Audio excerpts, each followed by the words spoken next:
Dinas Tenaga Kerja Palembang menggelar Palembang Job Fair 21 hingga 23 Juli 2025. Sebanyak 40 perusahaan ambil bagian menawarkan sekitar 3.000 lowongan kerja bagi pencari kerja termasuk peluang kerja di dalam dan di luar negeri, serta formasi khusus bagi penyandang disabilitas.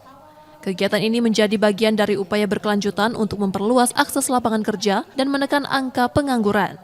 Pemkot Palembang mendorong agar job fair digelar 2 kali dalam setahun sebagai strategi menghadirkan lebih banyak peluang kerja. Angka pengangguran kita memang ada penurunan di angka 7, sekian menjadi 6, sekian.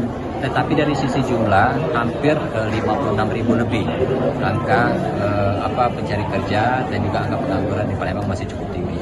Makanya harapan saya Pak Kadisnaker untuk kalau bisa jangan setahun sekali mengadakan program job fair, bila perlu setahun 2 kali sehingga bisa merekrut anak-anak muda lagi untuk bekerja. Antusiasme pencari kerja cukup tinggi. Job fair ini dinilai mampu mempermudah masyarakat menemukan pekerjaan yang sesuai dengan kemampuan dan minat mereka. Buat susah nggak nyari pekerjaan zaman sekarang itu bisa dibilang mudah buat beberapa pekerjaan, memang masih bisa dibuka, punya sales begitu. Tapi buat seperti yang kami dari sistem analis, IT support itu agak sedikit sulit karena sudah jarang. Angka pengangguran di Kota Palembang tercatat mengalami penurunan tipis dari sebelumnya 7% menjadi 6,9%. Nur Muhammad, Kompas TV, Palembang, Sumatera Selatan.